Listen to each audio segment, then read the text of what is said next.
All right, the time is yours. Well, Well, why don't you begin by telling me a little bit about yourself? Because um, well, I'm from Kansas. I was born in, you have to tell me about the sound. Like, I prefer to be outside, but if that traffic is okay, it's fine. don't hear the traffic at all. Oh, good. Excellent. Okay. So, yeah, I was born in Western Kansas, always kind of grew up rurally, I suppose. Um, my parents were, I've been thinking about this in the context of all your company. My parents were, those, they came to Christ in college. So kind of like I mean, that would have been 50s and 60s, but whatever that movement was, that was sort of like Campus Crusade for Christ Yeah. earlier. So they were real evangelical, non-denomy. And then mom particularly mom was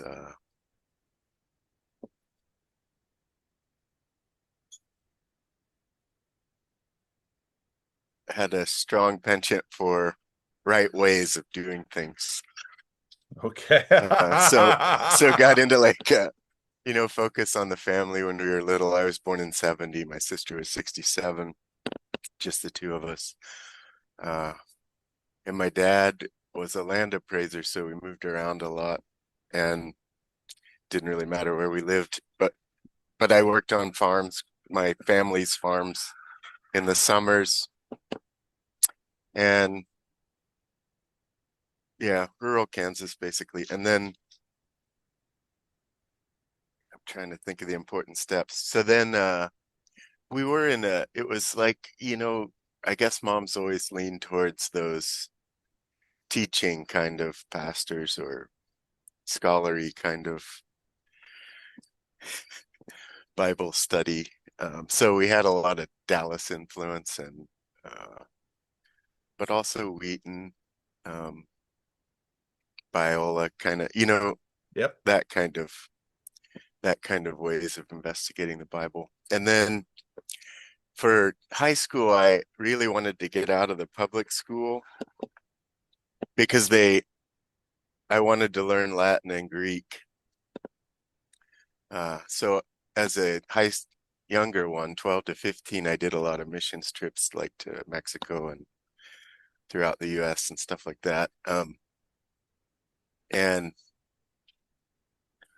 really grateful for the travel like around the world that my Mm. life has given me. But um then so the only place that offered it, there were two places, like a hoity-toity private school called Collegiate in Wichita, and then this Mennonite school in about 50 miles away. So I chose the Mennonite school, and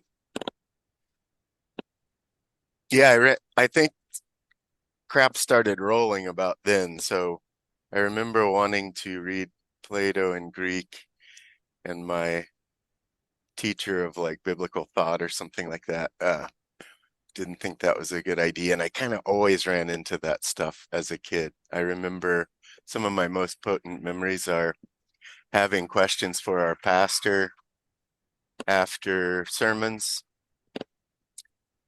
like at 12 or below, and almost consistently getting the answer, wait until you're older to ask those questions. Like, you're too Wow. young to ask those questions. So that was kind of how I perceived my Mm. experience. Both my sister and I were heavily trained in music um, from early years. So then I went to college. My sister went to Multnomah, and I wanted to go to the Northwest, but since she did, then I went to Philadelphia College of Bible. And then things really got rolling. I did that year in Jerusalem and worked on the Dead Sea Scroll fragments, which was great. And then the latter parts of those years, all our history courses were taught by people from Princeton or Westminster because they didn't have somebody. So while PCB at that time was super dispensational, uh, my history was being taught by these reform people, right? And I was going to 10th because I did music there. So I had Boyce as my pastor, Oh, wow. which was amazing. Like that man was amazing. Just the beauty of that. So I think that's where the combo of like my musical aesthetic kind of upbringing and then that was one of the first churches I had been in that was beautiful. Mm. And everything around Philly. I mean, I loved Christ Church. I loved all the churches. They were just beautiful. And that brought a difference because I really around here they thought they were beautiful, but they were like Yeah. you guys have talked about it a plenty, but Yeah. um so then from PCB, I suppose the Jew that's important. In Jerusalem, my this was 91, so it was right around the Gulf War, so there was a lot of tension. And I worked at an orphanage in Ramallah that was Anglican, I think. And then I also worked in what was Gaza with Mennonites, um, just food Yeah. and I really those two things were real important to me. Like Yeah. that I remember feeling a lot of criticism of my own church for sending money, but I could always find Mennonites actually feeding people or clothing Yeah. them or Yeah. giving them blankets or building something for them. Yeah. Yeah. The Mennonites, that, the it's interesting because in the Protestant Reformation, the Luther, Calvin, they're about right doctrine and right worship, but the Mennonites are all about right practice, Practice, yeah. you know, actual application of Jesus' commands. And Who like needs a barn built? that's right. And Who and needs who food? who cares about and that's what has made the Mennonites so interesting because they've, in terms of their theology, they're all over the map in terms of the head stuff, but in terms of their practice, Yep, practical. We're going to yep. feed people. We're going to help people. No. Build things. Yep. Yeah. Yes. So that was really powerful to me there. And that would be the first place, like having, I guess I had about 9 months in Jerusalem and lived right in the wall. Um, that was the first place because I couldn't understand a lot of the modern forms of the languages being spoken. Um, when I would do churchy things, I often would go to the Orthodox churches Oh, because they were the most beautiful. There was also a gorgeous Scottish Reformed church there, but they were all places where I didn't have to understand the language, and I could see what's happening. And especially like the Paschal processions and stuff like that, I realized I could be yeah. illiterate and know what's happening, Wow. That's a super helpful observation. which That's was super just helpful. very interesting for me. Yeah. And that thing that a lot of people are talking about now, where if you go into an old cathedral in Europe, you just feel awe. Like you Yeah. kind of don't have to Yeah. know. You do know. So that I had those pretty prominent experiences. Uh, and then I guess probably working on the scroll fragments um, helped me realize how tenuous our interpretations of things are. Like Yeah. I knew I was just supposed to match letters on these pieces that were like this big, Yeah. and I kind of was guessing. It Yeah. looks like, uh, yeah. And then what was lovely about that was the history of the Middle East there. We were taught by people from Hebrew University. Um, and like I had one German scholar who was really pro-Palestinian, and then I had a very Israeli faculty member. So you were just hearing anyway, that was priceless. So I came back and decided I had been a music major and I knew I didn't want to be a professional musician, so I decided to move the theology route. So then I was chasing at that point, through Boyce probably and Westminster people, um, I decided to go to Calvin Seminary because I was chasing Moeller. I had gotten really fascinated by pre-reformed reformed dogmatics. Ah, And he wow. was the guy, right? Yeah. So So this is did you where get into the PhD program or do you there for an MDiv? MTS it was Oh, called. the MTS. Okay, Yeah. yeah. And yeah, so I headed over there, and the most prominent people or helpful people to me there were Mueller was great, uh, John Cooper, Yeah, yeah, yeah, yeah. and the Plantinga brothers. Yeah, Um, and Nicholas was still, Walderstorff was still coming back and forth.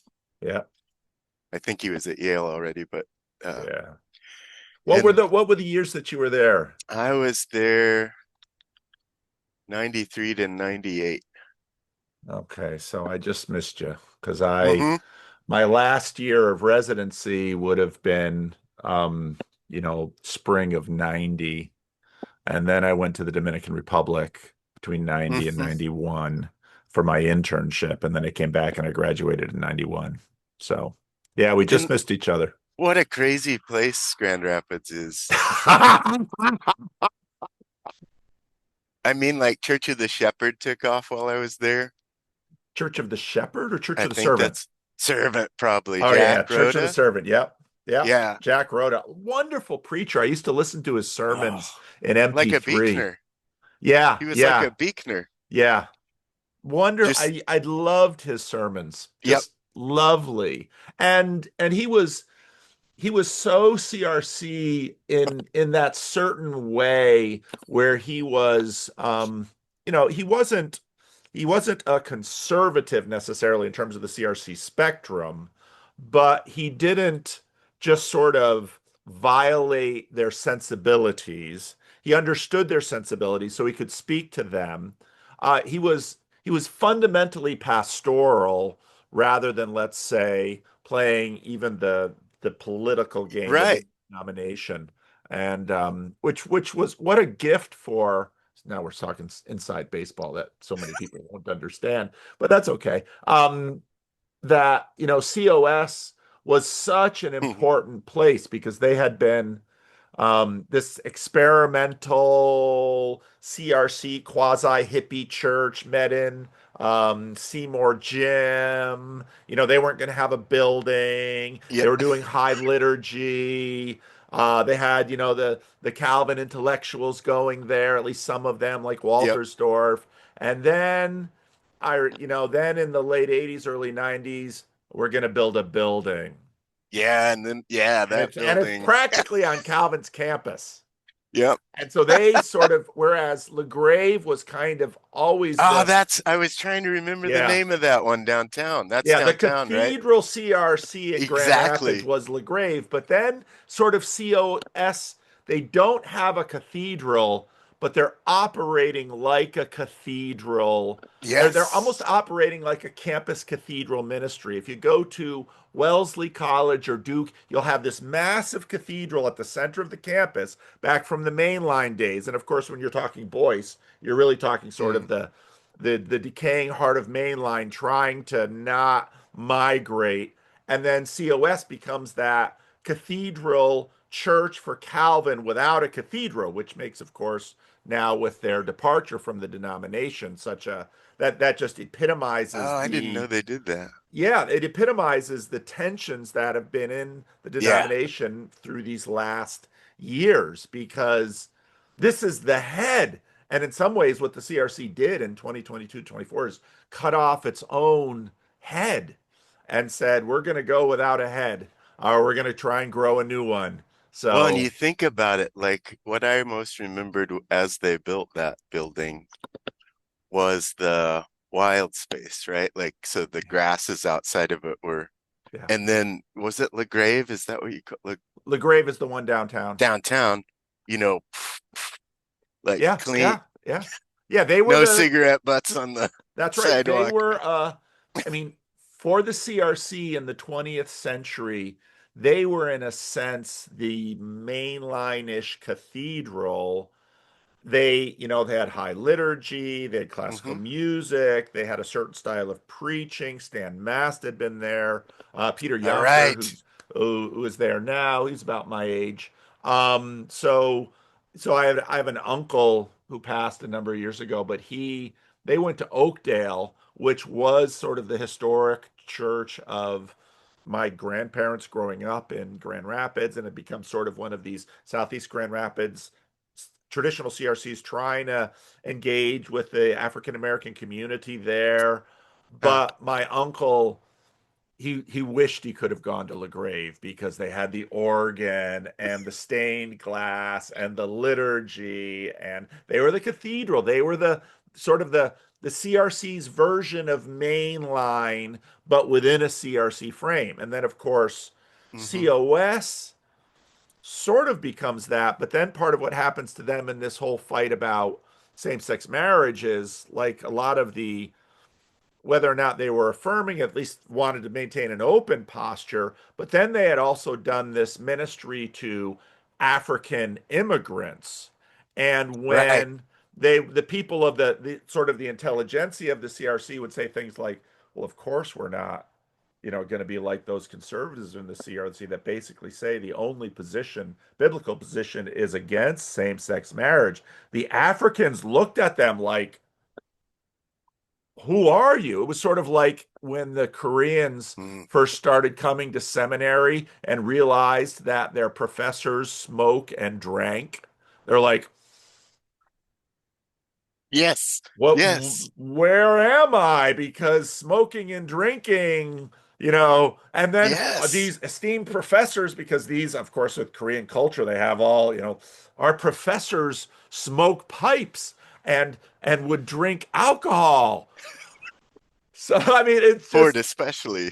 yes, yes. So you get all of these Hmm. things happening in real life. I mean, that's the beauty of Hmm. real life. These aren't archetypes. These are real churches with real people with all of these aspects that won't fit into the archetype. Yes, and I mean those years I was there, it felt like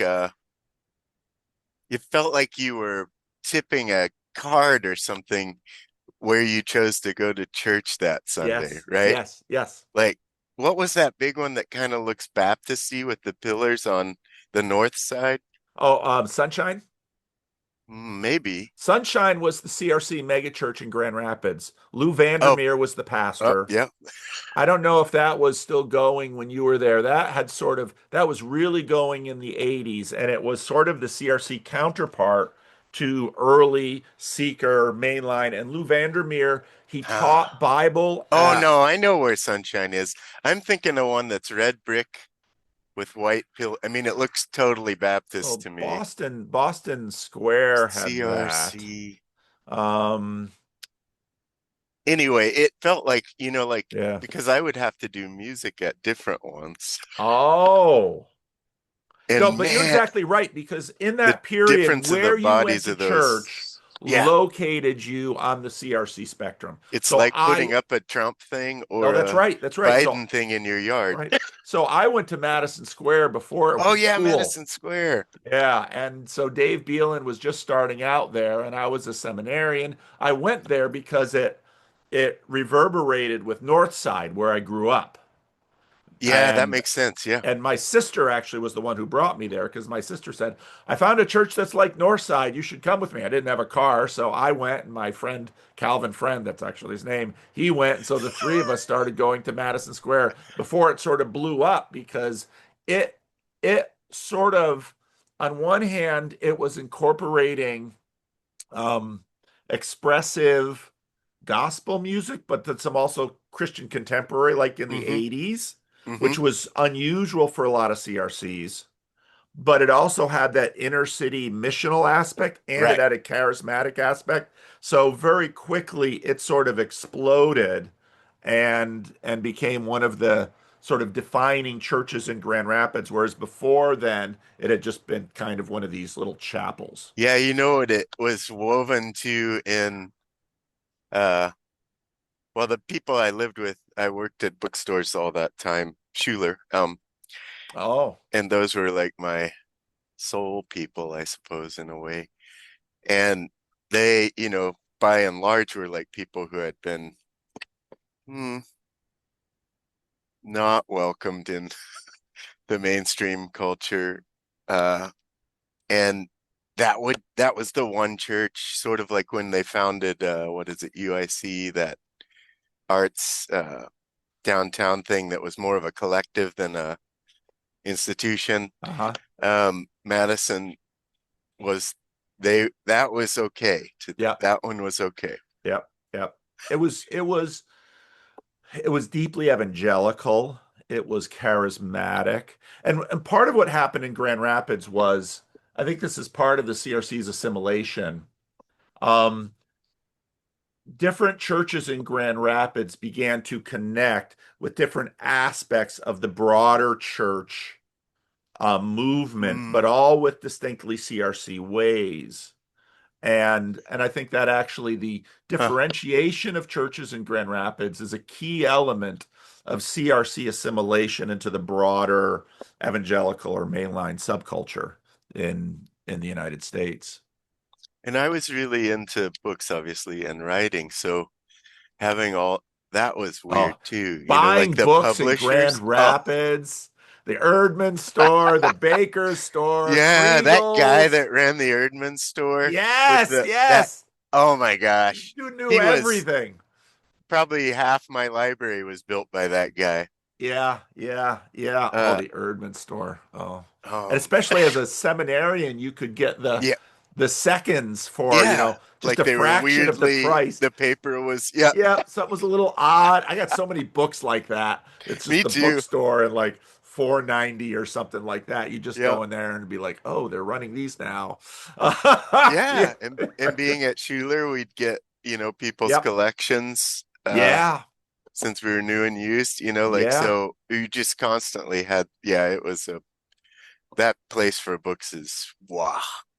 So did you get your MTS? I did. Yeah. Okay. And you worship And I mostly at ended up going COS? into philosophical. No, there's a story there. So I don't know if it's related to that stuff, like running into that, like in the little towns where my parents grew up and where I grew up to at least, 16 or whatever. You had those first and seconds, like First Baptist and Second Baptist and First Methodist and Second Methodist or whatever. And um, but then my mom's family is huge. I had 73 first cousins. Um, they were all Catholic, you might have guessed. Wow. So she's from a family of seven, and everybody except for us. So we were kind of black sheep. Both they moved to Wichita eventually. So we had left the farm and only had two kids and were Real Protestants. intellectual. Yeah, like, yes. And I was just realizing this week that almost all my sister and I's best friends that were children of my parents' best friends had one girl, one boy, 3 years apart. Like almost all my lifelong friends Yeah, are a brother of a yeah, sister. Strange thing, man. yeah. But then, yeah, what happened for me was uh I think I always had a really strong, probably from all the early travel, really strong propensity toward be more like religious history or world religion Yep. study. Yep. So about the second year, I lived in a basement on Cornell Street, so not far from, anyway, but it was really close to that big Episcopal church that had the gorgeous Um, boys choir. um, So that had that feeling when I walked in of what I was telling you about in Jerusalem. And it had Interesting. excellent music. I mean, mind-blowing music, right? I would go in the afternoon to listen to the boys choir practice. So my thing of being a classical composer, that was Yeah. I could just think about. And there was a Polish Catholic church over by the zoo, Yep. and they had Goretzky come in, great composer Okay. from Poland, I guess, or somewhere over there. And so that's kind of how I started going to churches was, uh, but otherwise I joined the Buddhist community over by that St. Thomas Aquinas. That they You're had. See, you know Grand Rapids because people like me only knew our ghetto because we had that Oh, Dutch ghetto, but you always knew that the Poles had the north side yep. and some CRC wanderers would go out into that. So you really knew Grand Rapids. Yeah, and so Wow. because my peers, like we were, my closest people and the people I lived with, um, uh, I just kind of bounced around, but they were never Calvin people. They were Yeah. they Yeah. were assemblages of Yes. GVSU and young families and uh GVSU. There's another item that bought the old Calvin campus on Franklin. hmm People at Calvin used to call it Grand Rapids School of Bible and Airplanes. Um, because they had this mission aviation program. So for 3 years I really did Buddhism hard. Like Interesting. almost like like I've toyed with joining monasteries now. So it was like that. Like that's what I do. So my music work and my theological work were separate from my practice. This kind of goes back to the Mennonite thing, um, where I saw the Buddhists being able to uh, hold all these ways of being, um, like I think I wondered if they might have a larger. So my thesis at Calvin was on comparing Tillich and Lewis's models of the world or senses of being. Interesting. Um, Who was your professor for that? Was that Cooper? oh no, no, they gave me somebody else because nobody wanted it. You know, I I ended up with Hardy was my main Oh, the Hardy, Hardy kid. yeah. Yeah, and I Yeah. taught for him. I taught Heidegger for him and He was teaching at the Calvin. college. Yeah. Yeah, teaching philosophy in the Calvin philosophy department. Oh, And that's interesting. and then I started taking a lot of classes at my one of my best friends was studying philosophy at GVSU. Uh-huh. And so I started taking any classes I could with Rao, Okay. Don't know. who is a William James scholar, but Okay. wrote a incredible book. Like if we had young kids to now, I would. It's a thing I gave my kids like at 16. I think it's called How, oh how do you hell, spell Rao's name? Rowe, Stephen Rao. Okay. Um, brilliant person, and he and Hardy. So Hardy got me deep into Wittgenstein and Heidegger, and then Rao was like the James, the Oh, Emersonian kind of yeah. Yeah. stuff. But Rao also, I'll have to remember that book because it's very thin, but holy crap, does it indicate a lovely way to engage the madness you encounter. I think it's called it's just a small book. I know where it is on the shelves, but anyway, so those are heavy influences. And then there was a point in my Buddhist study. So I mean, those were, more like 9 hours a weekend or a lot of hours where you're just freaking sitting and somebody's hitting you on the back. And and then you read koans or something during the week. And in that meantime, I had made friends with a lot of writers throughout my life. So when I had been back east, I had gotten pretty close to Buechner and Donald Yeah. Hall and whoever lived up around there. But particularly Buechner was strong for me from my Yeah. youth. And Yeah. He's quite a writer. Buechner is. Wow. I still This, don't understand it. I yeah, can read them I again and again, and they oh, something is always evoked, yeah, always yeah, evoked. He was yeah, magic, and I don't yeah. know if you ever got to visit him. No, no, I've never met him or So he visited him, of had course not. this out place in Vermont where he worked that was a library, and it had that knocker from Godric on the door. Uh-huh, uh-huh. And I'm telling you, when I would enter there, it just was magic. Like literally, you felt like you were going through the wardrobe doors or something. Um, I just can't even. Anyway, he was very important to me. And then Jim Harrison in Michigan and all the people that came through Schuler, right? It was just a beautiful way to. And Yeah. then we started the Festival of Faith and Writing at Calvin. Oh, And I yes. was right there, right? So I Oh, got really? Annie and I had, because of Beekner, I was really close to W. Dale, Brown. Yeah, yeah.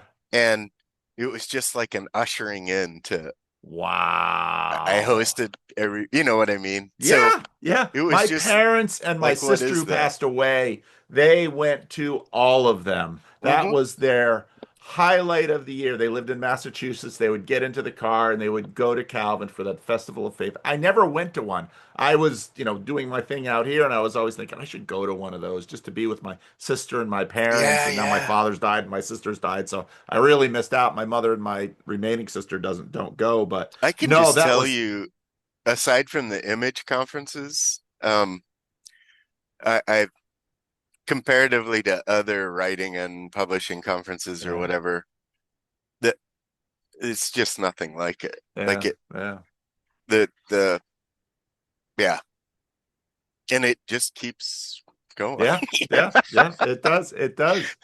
And it's going to be interesting to see how, I mean, part of my anxiety about the turn that the CRC has taken is will Calvin and the CRC be able to continue to do that sort of in between space thing where, I mean, Oh, yeah, yeah. part of the difficulty of the main line is ostensibly you would think they would be open, but they're not. They're not as open as you would imagine or want.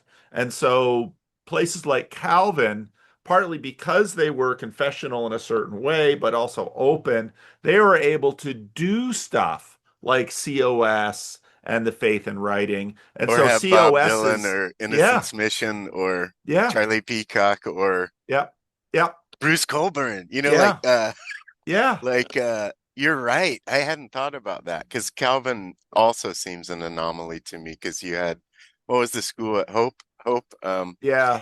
Hope you in had Holland, yeah. that's what I had understood with the Presbyterian churches when I was Yeah. I'm sorry, schools. You had like Sproul down at Reformed Seminary or whatever, and then you had the West Coast ones, but in Westminster would be like the cathedral, I guess, something Yeah. like that. Yeah. But Yeah. but you where Calvin was so unusual because the seminary did feel very different from the college, Oh, unless yes. I got to teach in the college. So, Yeah.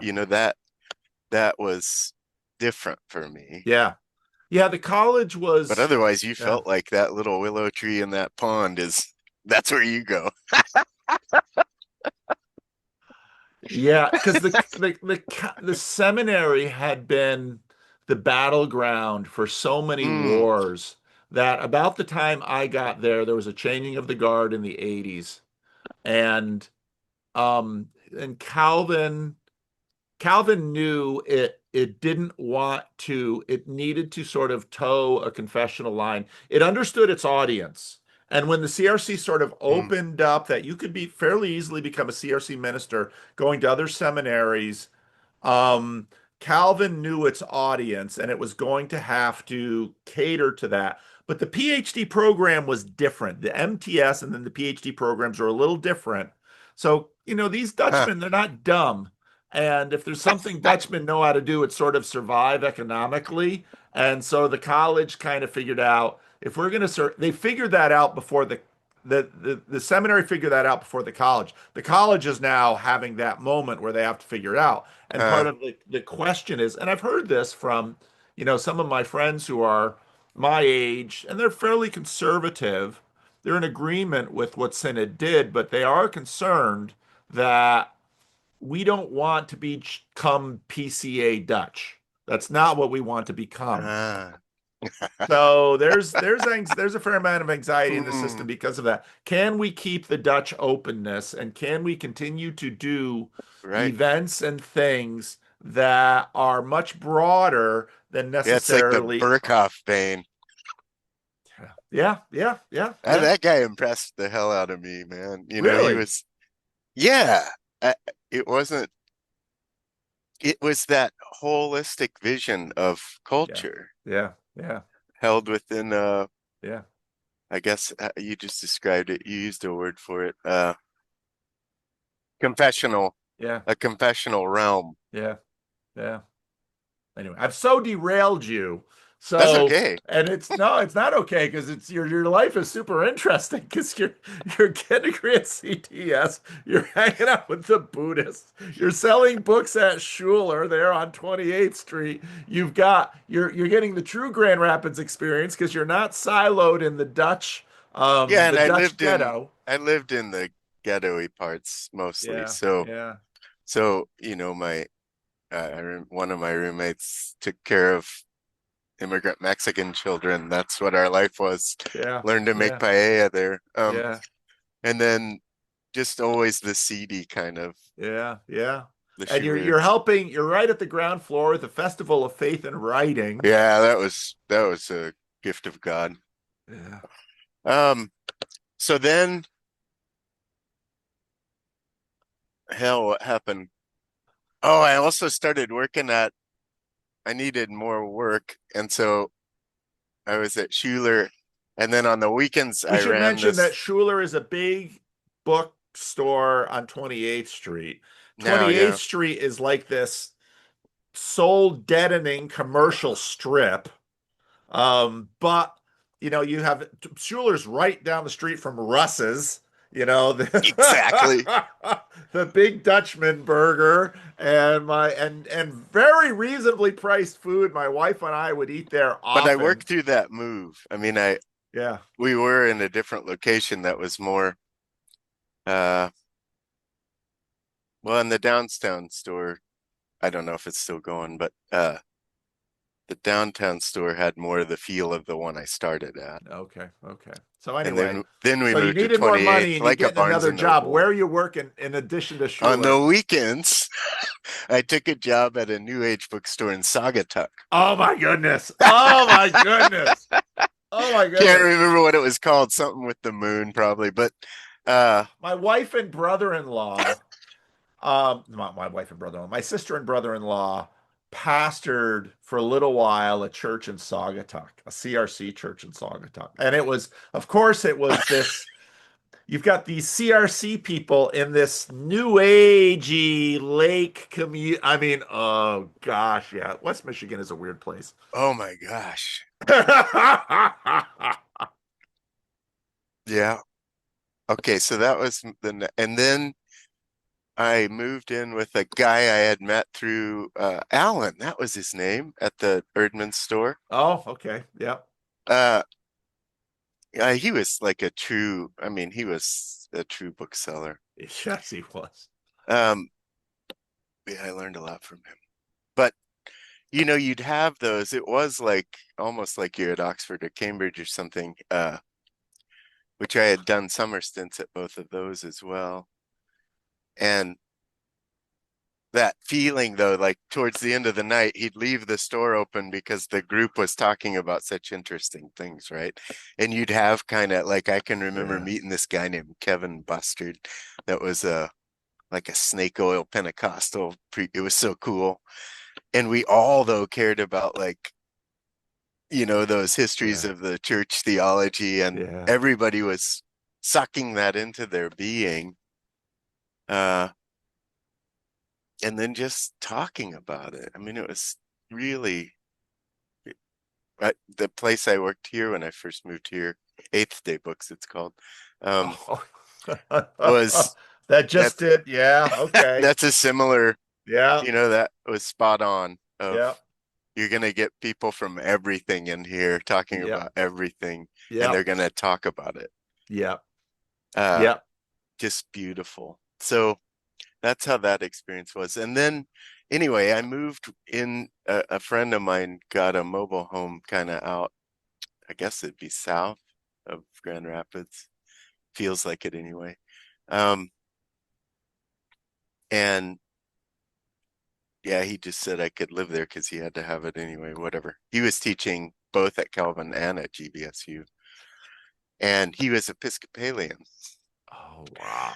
So somehow during that friendship, that downtown Anglican, Episcopalian, downtown, there's a church. I actually went through catechism and got like resprinkled or something there. Um, so when I would have left Grand Rapids, I suppose I was whatever it was, Yeah. Episcopalian or, but Yeah. what I had been convinced of is there was a way to like hold all my heritage in a cathedral type form. Does that make sense? Yes, it makes So perfect all my sense. shit from Kansas and Dallas and Yeah. Iowa, plus all my reform stuff, plus this one would not be like, no, you can't think that way. That's a weird amalgam. I can't handle it. And why that? What caused me to leave Buddhism was we you got to a point that was very, at least in that temple, Hmm. by the third year, they started to push into cosmology and kind of like you have to believe this. Yeah. Yeah. And then that was way wackier and harder to believe than Christianity, like all those demons and spirits. And I mean, it was nuts. Like once you Wow. get into all the real, I mean, the temples exhibit it in the Far East, but I think that we had been taught a Buddhism in like an Alan Watts Buddhism or something in America, Yeah. or Thich Nhat Hanh or things like that. So we Yeah. thought, or Trungpa, like we thought it was a practice, I think, Yeah. more than Yeah. you're going to get down to Yeah. you can't Yeah. move up unless this happens. Yeah. Well, at some point you're going to have to bump into ontology. You're going to have Mhm. to have a cosmology that you inhabit. And so, yeah, they have one. They do. And they do. And it's been around a while. Yes. And they So, maintain it. And that's the funny thing about, all of the what I see all around in terms of the yoga and the what California Buddhist and all of this stuff is that they like it because, well, this is just a practice and I can put this right over top my mhm. unexplored ontological assumptions I inherit from basically secular materialist American culture, and then maybe I can have some of the benefits of this practice that maybe my wife Yeah. won't trigger me, and maybe I won't get quite Yes. as upset about Yes. politics, and maybe I can sort of be, chic, cool Zen when, everyone else is, flaming on Facebook. Yes. But it's like, Yes. but you're going to get to a point where you're going to have to deal with ontology. It's down there and it has implications for Yep. how you do. You can't just sit there. So, yeah. Yeah, they're going to eventually tell you can't be enlightened unless the package is taken, Yeah. and Yeah. practiced. Yeah. And so I will say I learned a heck of a lot. The Desert Fathers make sense to me because of the Buddhism time. Yeah. Like Yeah. that all makes, but the cosmology, woofa, like it was a whole different thing struggling with each other. Um, but yeah, that I feel like I learned a heck of a lot about prayer different from my Huh. first 20 years by sitting, Yeah. that it was more of a listening than a telling, Yeah. Yeah. or it was at least intimately both. Yeah. Um, and and really truly what you just said about why people, I think, find the practices helpful is it does a lot of inner work for Yeah, you, yeah, like yeah. it really, it really does. So yeah, I guess that, and then a lady came to Schuler Books. I was half time at the seminary now and doing a little more philosophy at GVSU, and um, yeah, I had earlier I had confused GVSU with Grisboom.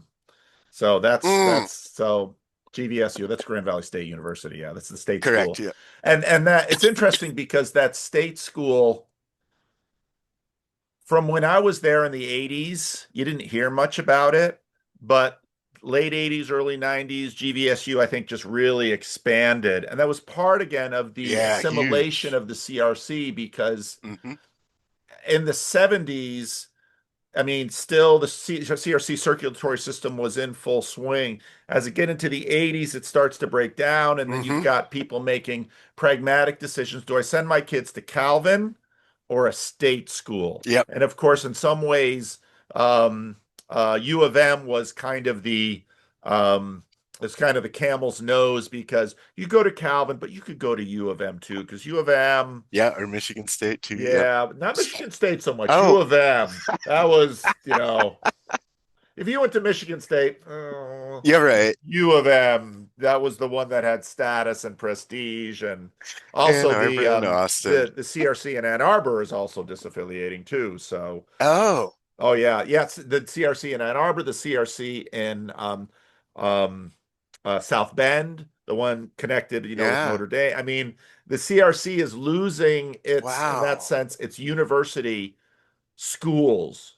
And in Uh, that way, I mean, that's really important in terms of big picture of what's happening. yeah. So, and that's where again, a lot of people sort of in my part of the CRC, okay, we're not leaving, but we're anxious. And that's kind of Mm, where things are anyway. But interesting. yeah, it's all about the openness because the Yep. CRC has always had, you talked about Westminster, Philadelphia. So, right away, Westminster, Philadelphia, when they split off from Princeton, Hmm. that had CRC connections at Westminster, Philadelphia. Mm, The CRC has always had a some strong ties to conservative, Presbyterian, more yep. fundamentalist, Yep. but the CRC also, because it was more of an ethnic culture instead of a religious culture, it kept ties to family relations to those that Mm, were more connected, let's say, to the RCA, more of a yep. state Yeah, church, that makes sense to which me. then Yep. was much more related to mainline. So, yeah, anyway, Yeah. you get me talking CRC inside baseball, but Well, there's it's not a kind lot of of people I why, could I talk mean, that about was it one of with. the first things when, the first thing that caused me to contact you was the long conversation with Jacobs, Nathan.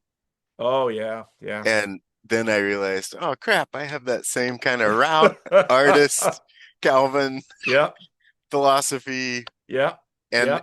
that was one of the good discussions that opened up your, I mean, that Grand Rapids thing, that's like, like a field of weeds, like it's if you haven't experienced it, nobody's gonna know, like Yeah, yeah, yeah. I mean, really. It's And a bunch of people like from, Portland in a way. yeah, well, that's right. Portland, but so Different so stuff, but but Grand Rapids in each not like decade, Philly. no. Well, Philly is a much older city, always larger, broader, Right. but Grand Rapids was again it was split. You had the north and the south, deeply impacted by the Dutch immigrants. Hmm. And but each decade the city has evolved, and so Grand Rapids in the 2020s is a lot different from Grand Rapids in the 1980s or 90s when I was there in the 80s and 90s. And so, and when Oh, craft beer, all kinds of these other things have, hmm. it's much more become an American city. And I think part of that has to do with kind of the fall of Detroit, because Detroit was your quintessential Michigan city and Grand Rapids was a furniture city, CRC center of the world, but as the CRC loses its immigrant ethos, its Mm, cultural isolation, um, and again, being that makes CRC in, sense of how you're feeling these echoes with Orthodoxy. oh, say more about that. Well, y- any even when I was a little younger, when you went to a city, there'd be a Greek Orthodox, a Russian Orthodox, you see what I mean? Syrian Yeah, Orthodox, Coptic maybe. yeah, But that's the same thing they're struggling with is that the family lines aren't the thing that are the root. It's not that you're yeah. Dutch. Now it's Right, you got a whole bunch of other people coming on. And right. how do we know what we are if Yes. we're a Russian church, but we have a whole bunch of Well, that's what I keep feeling about the Orthodox because I'm watching this happening and I'm thinking it's a totally different thing from being an immigrant denomination. yes, yes. And those outsiders rushing in, they might be coming in because I saw that in the CRC. I remember Dante Venegas. So Mm, Dante Venegas, you can find a biography written for definitely for sale at Schuler's. Dante Venegas, he was the co-pastor of Madison Square when I got there. how do My you spell father, that last name? yeah, what's How do that? you how's it you spell it? VEN. Oh, let me uh Amazon works. Dante. It was written, there it is, Dante's Dance by Mm, Jackie Venegas and Chris Meehan. Chris was the he worked for the denomination. And after Dante died, they Jackie is Dante's widow. I think she just passed. I don't remember. mm, But so Dante, Puerto Rican, growing up in New York City, mm. there was a Manhattan CRC in Manhattan. And my father, of course, was connected with all of these things. And Dante, um, he's becoming a Christian, and he had done time in jail. He was known as Spanish Mm, Danny. He had mm, gotten, free of his drugs, and just wanders into this Manhattan CRC, and he opens up the Psalter hymnal because that's what's there. It's a CRC, and you go to the back, and he finds the Heidelberg Catechism. mm, And for him, finding that Heidelberg Catechism was just like, wow, this is order. And he had been mm, used to Pentecostalism and just, but here was order. And so then he mm. becomes a CRC pastor, CRC minister. Well, first he worked in drug rehabilitation, which was really big in Patterson. And I guess he had a conflict with my father. And Huh. my father had said something or done something that really hurt him at one point. Because Mm, Dante told me about this. Because when I start going to Grand Rapids, this is this this is the small ethnic denomination. I start going to this church in Grand Rapids. I've got family or mhm, relations, and so I go to this church, and Dante's like, Vanderclay, oh, I know your father. And of course, my mm, sister, I know your father, and your father said something to me once that really hurt him. I don't know if Dante ever mm, forgave him. And mm, I don't know if my father ever appreciated, because if my father knew that that had really hurt him, my father was a very kind man, and mm, he definitely would have tried to, um, make up for it. But so Dante, comes into the denomination. He's a minister, but he's a Pentecostal pastor in the Christian Reformed Church who found some things he loves in the Heidelberg Catechism, mm, and so then he has this amazing joint pastor relationship. You can find that in my conversation with Dave Beelan that I have online. It's this amazing relationship with Dave Beelan. They're just both learning from each other. But mm, Dante's older, and so he's kind of a mentor to Dave on all sorts of things. But the thing is, I mean, Dante, I don't know how many CRC ministers there are biographies written of that actually got published, but here's one from Dante. huh. And, you know, these people coming into Orthodoxy are going to change it. They're Yeah. going to make it American. and Mm. where that goes and what it does. And part of the thing is with the Orthodox, like you said, there's the Greek Orthodox, there's the Russian Orthodox, there's the Antiochian. I mean, the Ukrainians are going to come in, and And and you you, know where you go by your roots. Like yes, that's how you choose the church in town. yes. And now all these Americans are going to be coming in from Yeah, none of them look like those things. I mean, the no, Greek church starts to look more like the Coptic and Russian. Well, the Coptics, um, but like the one but I go to well, what is one do you go to? it's Syrian, so Okay, mostly Lebanese, right? yeah. But it's the cathedral. So we have the Oh, bishopric here, but and we've had to take on as the Greek closes and the Russian closes and the too small, they come in there. That would be my span of time when I've been in Wichita. And you know, you, the real Coptic Orthodox, you know where they are. yeah, yeah. The Greek, not so much to me anymore, right? Or there's another Antiochian. I mean, we're just heavily Lebanese here, so there were two always here. But those families, I mean, I probably came back to Wichita in the time of the first big, like, whatever that guy's name was from California. I can't remember his name, but he brought like a huge secret kind of church group into the Orthodox. Oh Philip, so yeah, you met Peter yeah. Gilchrist, Peter Gilchrist. Yes, yes, So yep. I would have been about that time, like I think I moved back here a little before 2000 and 98. And and you were getting that flood of evangelicals at that time in and so it was changing like the way Bible study classes, I mean everything. Yeah, yeah. Which especially so part of what happens with immigrant churches is, and you see this with the CRC. Part of the reason they split off from the RCA is that this new wave of Dutch immigrants come in and they look at the RCA, the Reformed Church in America, and they say, "This isn't us." Exactly. They don't speak Dutch. They let in Masons. They're way too American. We're going to establish the pure Dutch church. Now, of course, the Dutch have all these fragments that are coming over, but because they're immigrants, they're all coming together where they can all speak Dutch together. And we're going to make a really strong container to make sure Yes. that America doesn't change us. And that Yes. and that project goes about 50, 60 years, basically two generations. And America's gonna change you. Yep. It's gonna happen. And so then Turns because out your ecology has changed.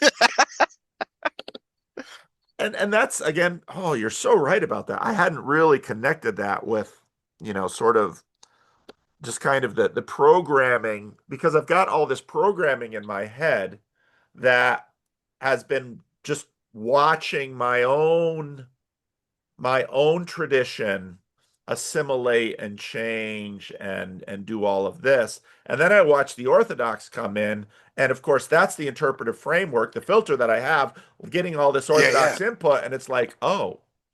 And then I see because part of what happens, you now and people don't so now Orthodoxy has this crisis. On one hand, it's got all of this excitement because we're growing, we're Holy crap. growing, it's working and so then we need way more priests. Well, where are we going to get these new priests from? Because this is exactly what happened in the CRC. Because the There first you impulse go. is Yeah. we got to bring more Dutchmen in from the Netherlands, but It's like those we're 50 years ahead of Vatican II. that's right. We're going to bring in all these Dutchmen Yep. from the Netherlands, but very quickly, the second and third generation kids, they don't speak Dutch natively. They can Yep. understand it because they heard their Yep. parents speaking it, but they don't live in it because they live in English. And so very quickly, then you start bringing in non-Dutch clergy, and and you start and like Dante. Well, Dante's going to come in, and Dante's going to Dante's going to impact this person with a Dutch last name, and Yep. Dante's going to impact a whole group of Reggie Smith. He was at Madison Mm-hmm. same time I was, African Mm. American pastor. He's going to influence a whole generation. And at least with the Dutch, we had the immigrant container that we're not going to change, especially when we looked at the Netherlands. It's like, oh, it's terrible what's happened in the Netherlands. We have to keep what's happening in the Netherlands. We make sure that doesn't happen here. But when I listen to the Orthodox, like, we worship the way the early church did. I just like, I've heard all that before. I got books behind me that say, I open it up and there's Jesus, and then there's the apostles, and then there's the offskiting in 19th century Netherlands, and oh no, first Calvin and Luther, and then the Yeah. offskiting. It's like CRC, we are doing things the biblical way. Not the Orthodox. You got all Amen. those icons. I don't read about those icons in the Bible. Give me a break. Those are accretions. The Christian Reformed Church, it's like right out of the Bible. And so then the Orthodox are like, it's That's right out mom's of the church for Bible. Well, we're sure. not Yeah. sola scriptura, but we've maintained the tradition. Oh, have you? Okay. We'll see how that goes in America. I'm not. I don't mean. I mean you no No, harm. it's totally, you're right. No, it's I the mean, same that's what thing I of say to people because I say that to people and people get offended. It's like, I mean you no harm. I really don't. no. I want you to flourish. I celebrate your moment. I celebrate your success in evangelism. God bless you. Keep going. But And like don't I be love naive. Martin and Paul, right? I love those guys a Yeah. lot. But I really like this idea of uh worldviews held in language. Like you mentioned, they all start speaking English. I see this with the Amish and Mennonites around me here. Yeah. Like once those kids go to a school at Heston, Yeah. it's gonna be different at home. Yeah. It's gonna be different. Yeah. And the Uh, CRC said, the school, that's where it gets in. So the we'll make CRC our own built school. their own schools. Yes. And then, the college, that's where it gets in. The CRC built their Yep, own college. But at some exactly. point, they're like, well, who's going to teach at college? Well, How often my maybe. mom said I shouldn't have let you go to Bible college, even though it fit all her boxes. That's right. That's But then right. those Westminsters are just sneaked in there. That's right. And they were the shoehorn into a much bigger world. And suddenly it's like you're talking to people that, well, they have a degree from Oxford. My sister became a missionary, so that was right, right? Like she did the Multnomah poop shoot correctly. Well, those are well, in Protestant world, missionaries are the monks. They are the Mm-hmm. Mm-hmm. saints. They are the elite. Yeah, you got the right message. Yeah, yeah, yeah, yeah. Molten approach. Oh my. Oh my. So how did you wind up in Wichita? Well,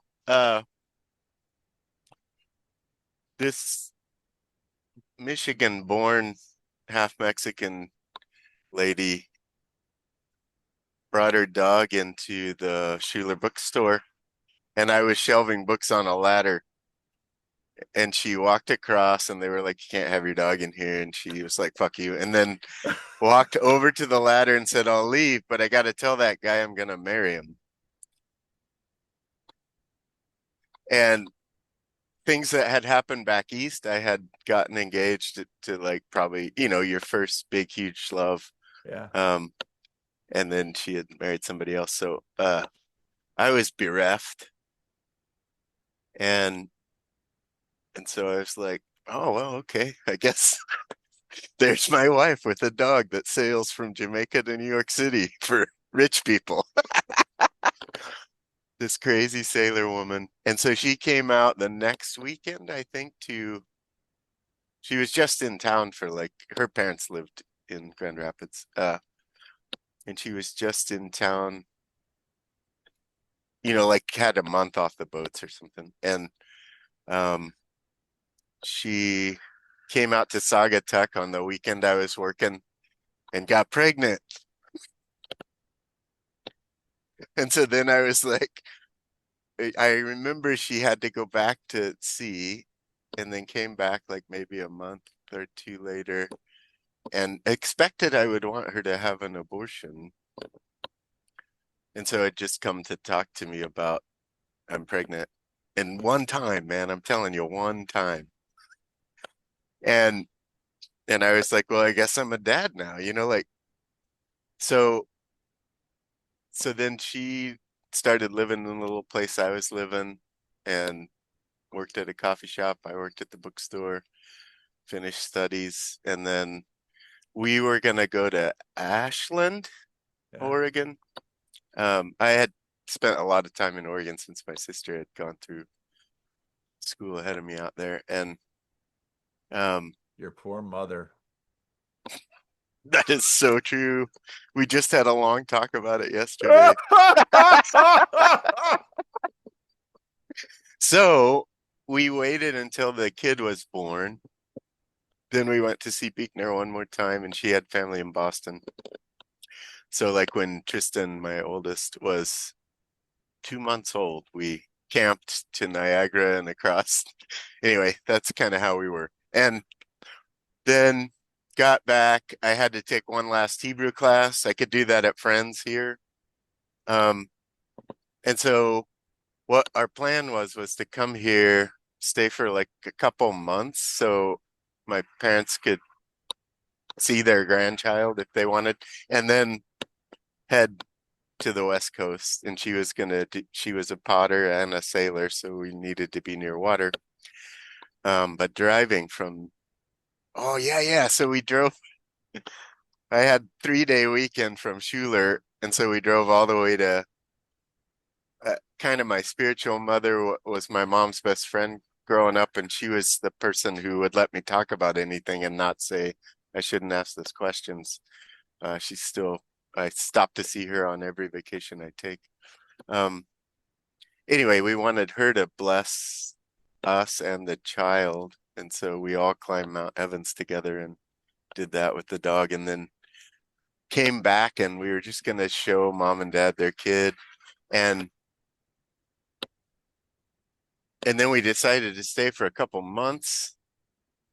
And I got a job at Eighth Day and she got a job at Watermark, which is the main independent bookstore here. And aside from Eighth Day, and first day we were here, like Warren, the guy that runs Eighth Day, hired me, and she got a job.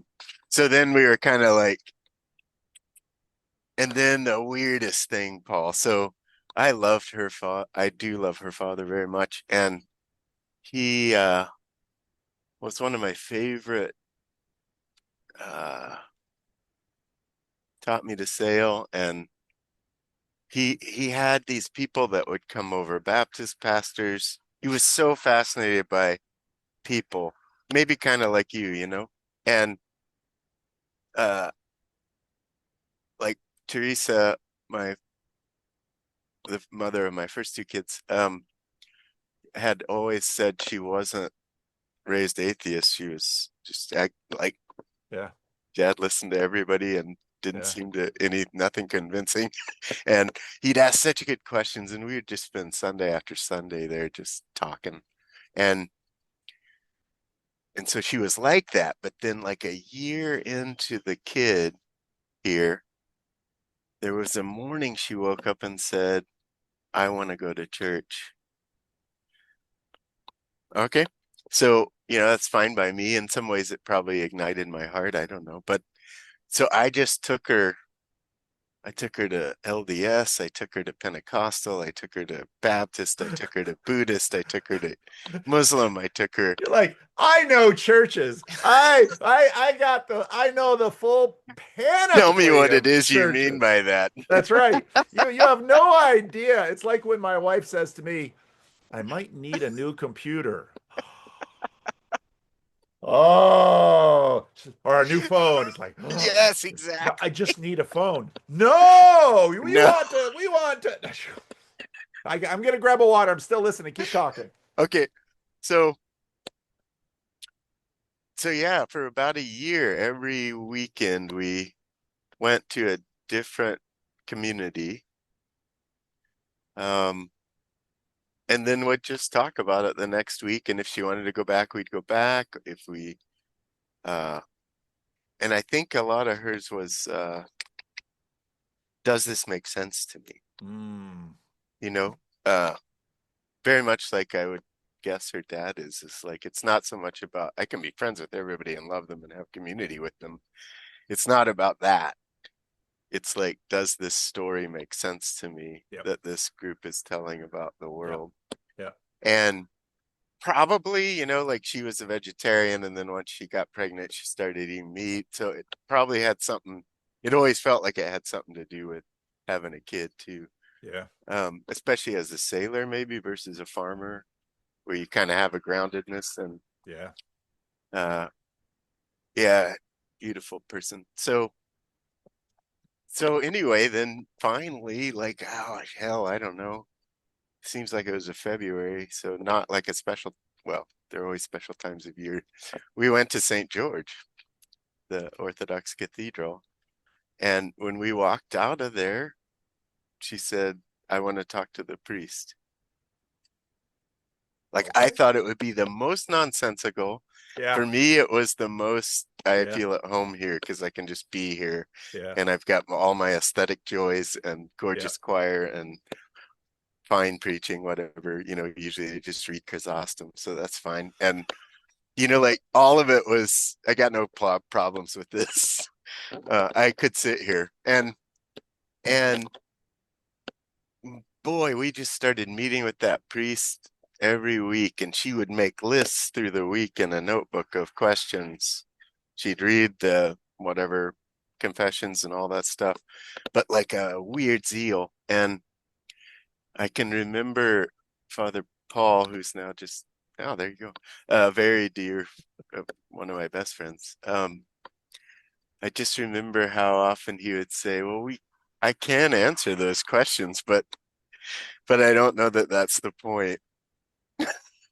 Over and over. Like he'd just Yeah. say, we can Yeah. talk about these things, but Yeah. I'm not sure that's what this is That's about. that's such a true pastoral state. I'm gonna rip that one off because I so often think it, but I don't know if I dare to say it. I don't know if I have exactly that phraseology, but it's so people will ask this question and it's like, that's not really the question. That's That's not not really really what the you need to question. talk Yep. about. I understand you need to talk, but Right. you can't even really formulate the question you need to ask, Yep. and I can't give it to you. So let's Yep. just keep talking. But I Yep. don't really want to go down this rabbit trail of Calvinism or Right.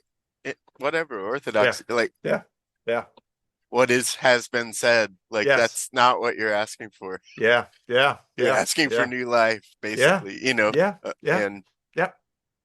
uh and I have always appreciated that about that genuine, at least in my experience, that genuine feeling that most Orthodox I've met, their real response is come and see. Like, Yeah, come yeah, and see. You do yeah. that too with your community. Like, may or may not be for you. I'm not going to try to convince you because those aren't the questions. No. Um, If you walk in and say I'm home, then yep. maybe you are. Talk Yes, to there me in you a go. year. Yes, If it can be exactly. your home for a year, maybe it is. But Maybe it is. Yep. I've seen a lot of people walk through this door and what is going on here? And we don't have any pictures of people on the wall. It's just looking around at the people in the room like, what is going on Yep. here? Yeah, yeah, yeah.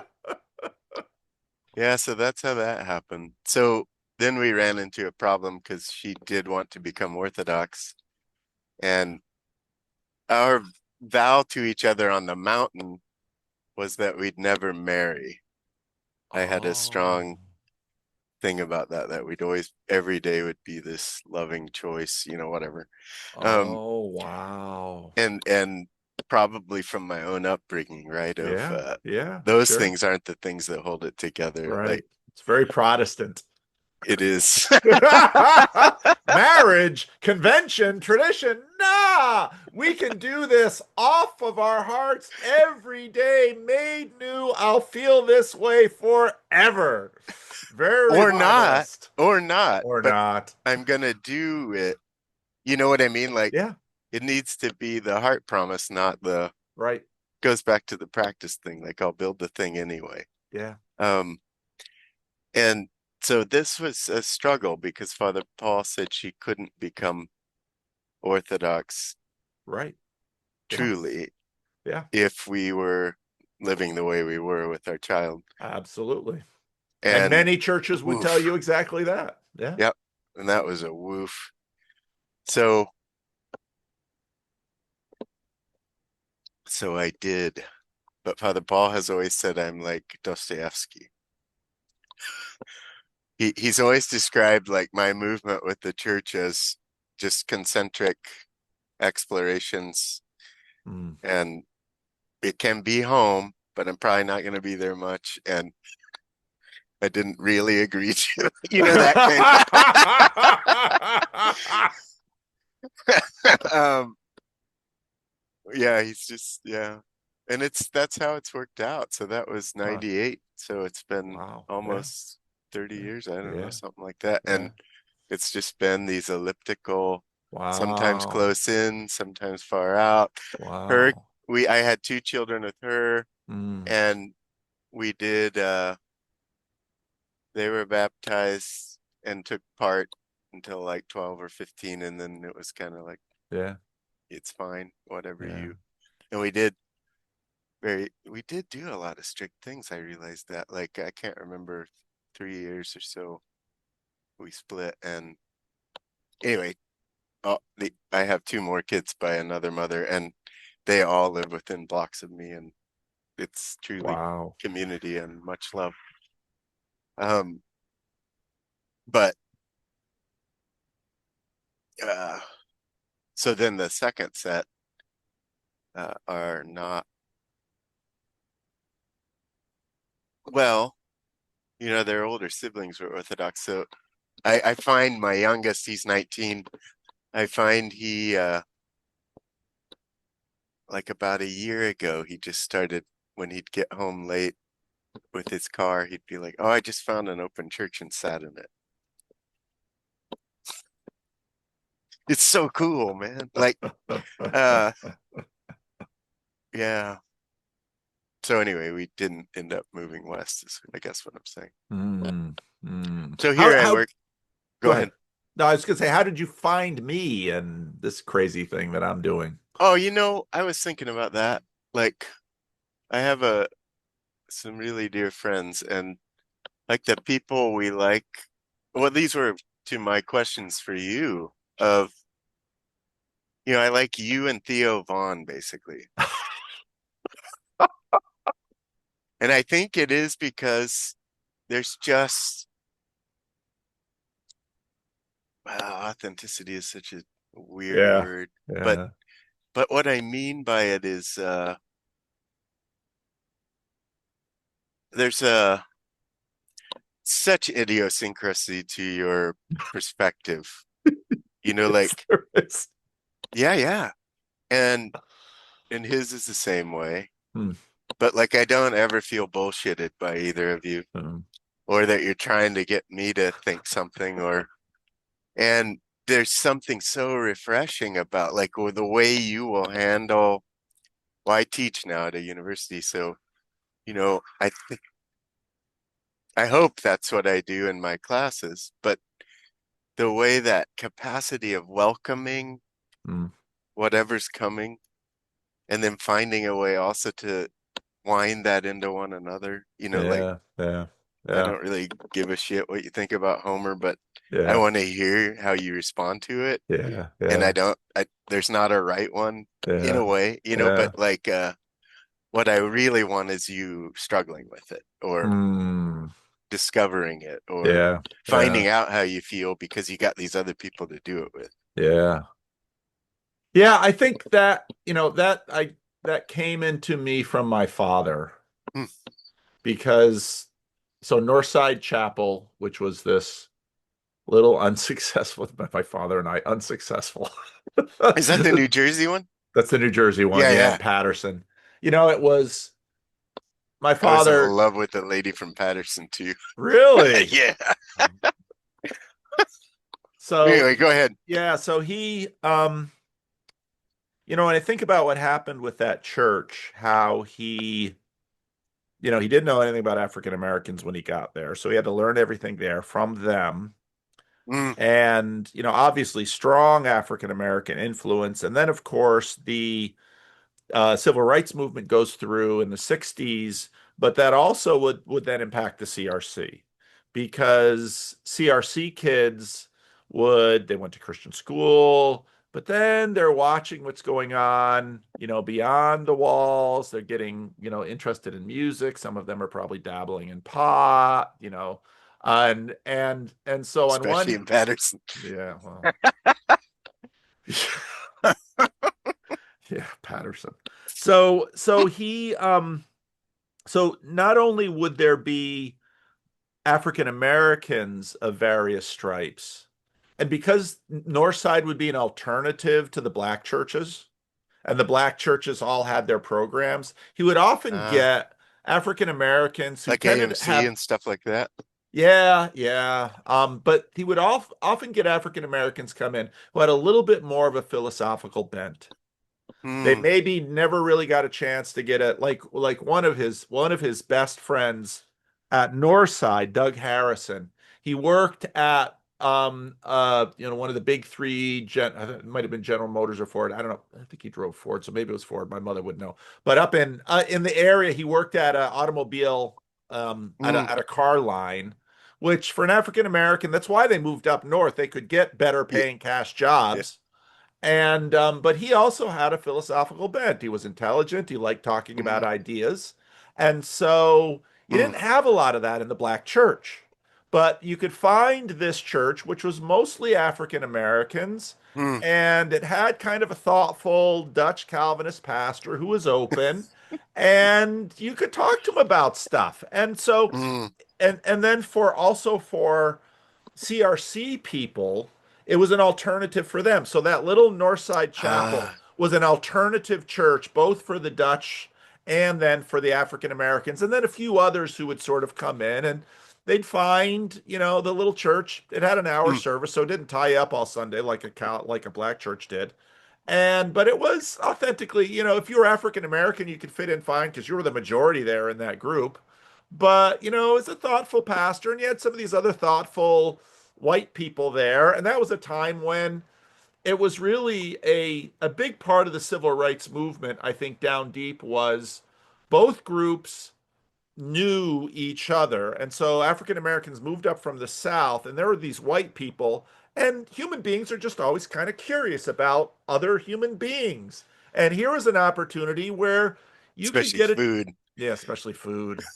You could get an opportunity to know some of these Right. other people. And it Yeah. wasn't it wasn't along the Mm. lines like the culture was having this massive battle over race. And it was Yeah. funny because my mother, she's been trying to clean out the house in mercy to Mm. her two remaining children. And she came across this letter from some of the youth about the black youth in the church when my father had gotten a call or something. Maybe he'd go to another church and they were worried about that. And they said, Rev, don't go to this other church because then we'll get a black pastor and all we'll hear about is black power. And because they Wow. understood that here at They Northside, wanted something that's right. They wanted to outside of, have a yeah. real conversation with these people who were different from them. They wanted to understand white people, and white people Mm. wanted to understand African American culture, and they wanted a place that wasn't political to do it. They wanted to know each Yeah. other personally, and they wanted then to, they could be in Christ together. And so the amalgam of what that produced in a church would be idiosyncratic. That's very much what happened. So one of the important pastors here, Earl Marlink, who was still alive when I got here, and became very close to he and his wife. But they moved out of Chicagoland to here because they wanted the same thing. But in Sacramento, it Mm. wasn't just African Americans and white people. It was Japanese, Chinese, Korean, Vietnamese. Yep. Hispanic, Pacific Island nations. You had this panoply, and all of them wanted to know other cultures, Yeah. Yeah. It's but like the not travel along the thing. lines of political, racial discourse. And Right. it's interesting because I'd have Mm. I'd have these other people white people around who would be saying things like during the woke period, like, well, you really need to be under the authority of people of color. And of course I was. And but they all chose this place too because they wanted actual communion and living relationships, not mediated by this political social Mm. war discourse where we could actually enjoy each other. We can enjoy each other's food. We can enjoy each other's music. We can enjoy each Yeah, other's idiosyncrasies. But you can only do this sort of on a small scale. right. Because if you get too large, then suddenly these Something has culture, to organize it. that's right. And it'll often be the dominant culture war Yep, themes that are happening. yep. And so, and I think that's also true of the TLC. I keep telling Yeah, people it's small. It kind of has to stay small. Otherwise, the culture war tensions grow too large. it becomes And thematic. yeah, yeah. So that's my Mm. life. And then, when Was your estuary, dad born in America? yep, yep, he was Okay. born in Wisconsin. Mm. Wisconsin Rapids. And it was so Your funny. grandparents My immigrated? grandparents were also born in America, Oh, but not by much. So their parents were immigrants. hmm, And their parents were they were in the country less than 10 years before my grandparents were born. okay. So my grandparents had their, the alienation was beginning because their parents were foreigners, but they were fully Americans. Yeah. And then in my father's line, it gets weirder because they, um, my father's line were Jewish. So they Hmm. both shed the Jewish thing and came to America, embraced the Dutch immigrant thing. And it wasn't until generations later that it was like, oh, so and that's why I have on my mother's side, I have way more relatives, all the Mm. Frisians, Mm. than on my father's side because there are these Jews trying to assimilate not only into America, but also into the Dutch American. Yeah, So yeah. Yep. weird. So that's part of the reason I'm probably so idiosyncratic because Yeah. I've got all, and then I'm raised in Patterson, so I'm just raised in this You're right. tiny little idiosyncratic community. I could do the Dutch thing because I went to their schools, Mm. but the church I was in was very different from all the other CRC churches because it was this little Yeah. Yeah. idiosyncratic thing. Yeah, the other question I had for you about like these, well, you do a lot. Um, I think one of the things I think about a lot in relation to you is how do you maintain kind of a stillness or groundedness, right? Like you're Mm, talking to me, a rando person, you often are talking to multiple people. yeah, You're a pastor, yeah, you're a dad, uh, yeah, you, and and then you also are responding to all these it feels yeah, like it's constant input almost. yeah. And then I wonder how do you,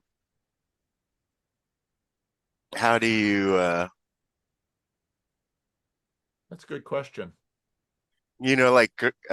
find a grounded place to love from. Again, I'd have to give a lot of that to my father, who I think modeled that really well. He didn't teach it orally. I mean, it was in the things he said too, of course, but he didn't sit down and say, he didn't programatize what you just described. He just lived it. And so when I found myself pastoring a small multi-ethnic church in a rough part of town, it was like, oh, this is what I've known. This is what I grew up in. I Mm, grew up in this. And there are other things that happened that I didn't grow up in that I've had to, there was a period where I really, you don't get ballast without suffering. I'll say it that way. yeah. And there was a period where I really had to suffer through and sweat through a lot of who I was and what I wouldn't compromise on and how I would be. And Mm, fortunately, that happened before the internet. Not before the mm. internet as such, but before I was on the internet. Right, right, right. So I could, be the pastor here. And in many ways, the people, a lot of people are like, well, why are you still at Living Stones? It's like, well, I owe these people a tremendous debt of Mm, gratitude for being my community and being my people, in a time where I really had to struggle through and suffer through some things. And they, you mm, know, it's sort of a cliche, but they were a non-anxious presence, and they still trusted in me even when, I had to struggle through some things.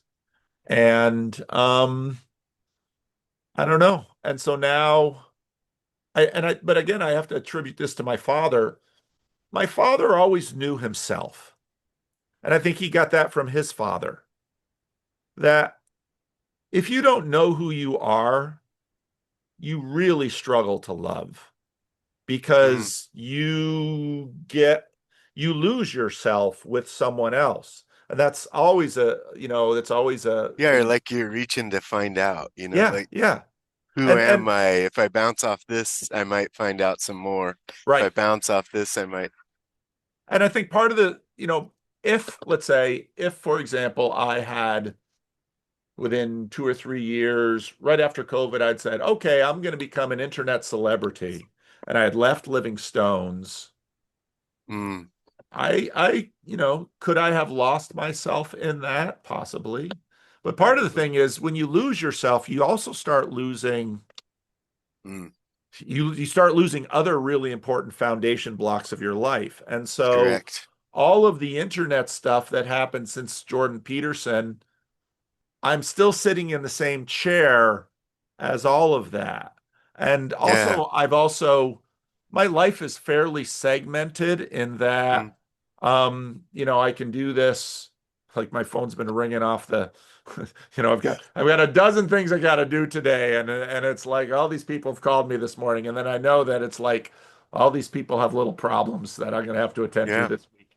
But I'm still in the same chair. And so the people, the in real life people have priority. And Hmm. that's really important. Mm, So that, I've got 3 or 4 videos I want to make today. I'd have time to make one video, and I might not have time to make any videos today. But that's okay because I need to go see what's going on with Freddie. And these other people have called. And so they probably either need to talk to me or they need to see me. And so that practice of caring for a living, located community, I think is super important. And I think part of the reason why celebrities so quickly, at least in the internet age, they so quickly become undone is because they start to live in a community on the internet and yeah. there isn't a grounding. Yeah. So you're kind of held. Well, I get, like from my own. Yeah. Yeah. This makes sense to me. So it seems like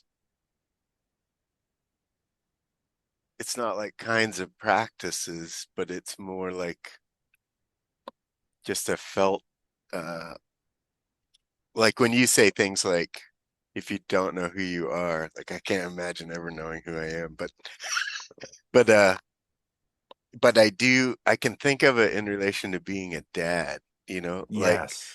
all kinds of waffling happened in the years that my oldest is about 30 and my youngest is 19.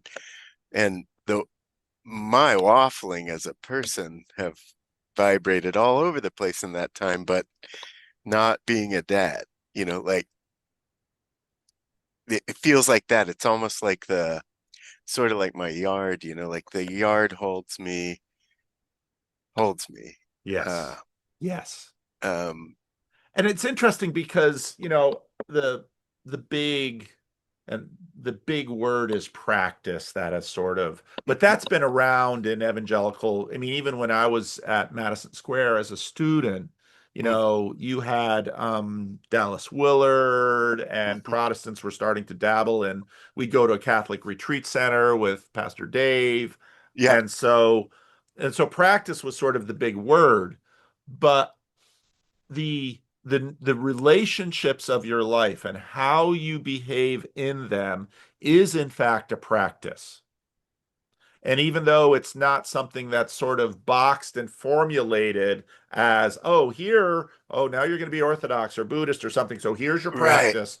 No, but that Yeah, yeah. practice is what you inherit in your normal life. And so, my wife and I've told this story before. When we got married, I, we were at our honeymoon, and you wake up, or even before the honeymoon, it was just like my wife and I did not live together before, we're good Christian kids, did not live together before we're married. So we have our wedding and we have our reception, and then we have our evening. And then my mother-in-law calls at like 8 in the morning the next day. And it's like, we just had a whole day of wedding, and Togethering. that's right, and then we have our wedding night, and you're gonna call, or what did you think Right. yesterday entailed for us trying to be the good Christian kids you wanted us to be? So then I called her back about 11 in the morning and said, why are you calling at 8 in the morning? Don't you know what we were doing last night? Or ah! Hmm. but all of that and then I woke up, and it was like I expected my wife to go into the kitchen and make breakfast. And I didn't even, if you had asked me beforehand, I'd say I wouldn't have had that I don't care. Yeah. expectation. And then she looks at me and she's like, I don't eat breakfast. If you want to have breakfast, go make it Go, yourself. Mom. Yeah, exactly. And so there's all this implicit practice in your life, especially if you grew up. So my parents are very stable people. They're Mm, very predictable people in many mm. ways. And my father stayed 36 years in Patterson. And so all of that is practice, even Yeah, though it doesn't yeah, have that fancy religious word. All of that is practice. And I think part of what is so difficult for many people is that the instabilities, and not only were my parents reliable and predictable and stable, they were also good. mm, So sometimes people have mm. reliable and predictable and Right. stable, but it isn't good. So it was healthy and it was wholesome. Mm, And so when you grow up with that, and I think also, let's say my older sister, who's even higher in openness than I am, and always, never sat quite so easily in that stability. Me, I liked it.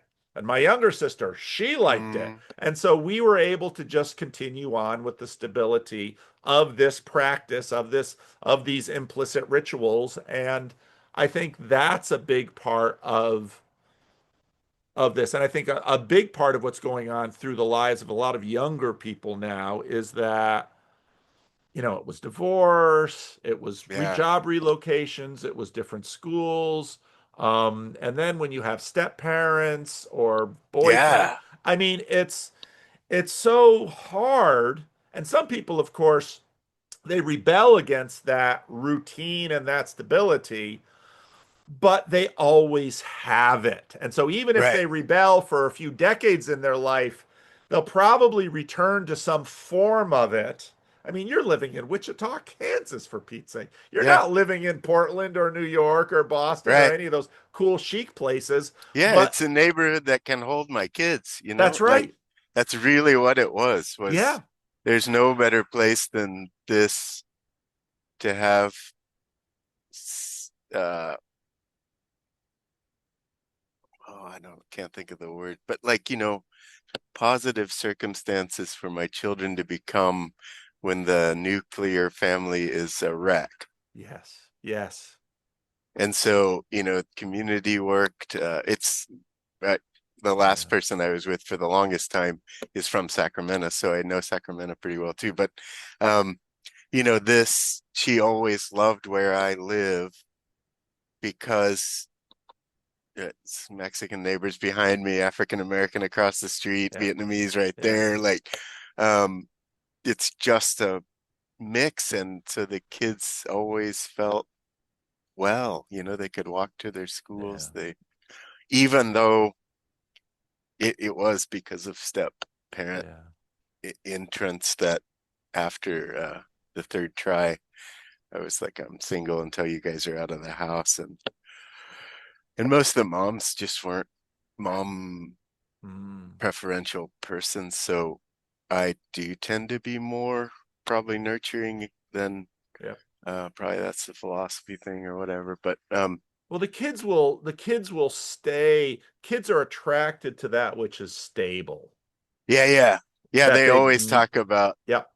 this house. I know you don't Yep. need this size anymore, but it's Yep. like the farmhouse. Can you please keep it? Yep. Yeah. Yep. So, and we had that in our neighborhood here in Sacramento because we had a number of families that moved into the neighborhood for a particular school, and their kids were the Mm, same age as our kids, even though we homeschooled. And those other neighborhood kids, they grew up in our house. And yeah, even, exactly. last night we a You could be birthday for sleeping or eating at any that's house. exactly right. And Yep. and then, just last night we had a little birthday gathering for one of my sons who Mm, who just turned 31. And then we had one of these kids who she didn't even grow up in the neighborhood, but she was a high school friend of a couple of my daughters. And we're gathering there and we had heard, oh, she's in town. And my daughter said, is it okay if so and so comes over? Said, absolutely. And yep. so she lets herself in the back gate. Yes, And exactly. and she says, I've always felt like I'm the seventh Vanderclay. And it's like, well, wait a minute. We got five kids, two parents. So we were like, you're going to have to check your math. But the truth is that there are Hmm. many Hmm. Vanderclays who grew up, at least for part of their time, in our Yep. house and could walk in and always get a meal, could help themselves to the fridge. They might have to do some chores. That's Right. just Right. oh, Yeah. could you empty the dishwasher for us? Yeah, you came in, we're eating this. The stuff is on the stove. Go help yourself. Yeah, I used Um, to have that too. Like I'll make more food. I can capacitate you or whatever, but yeah, you are gonna have to take the trash out or that's right. I need you to, But that like makes them part of the family then yeah, because they have you're a right. You're job. right. You're right.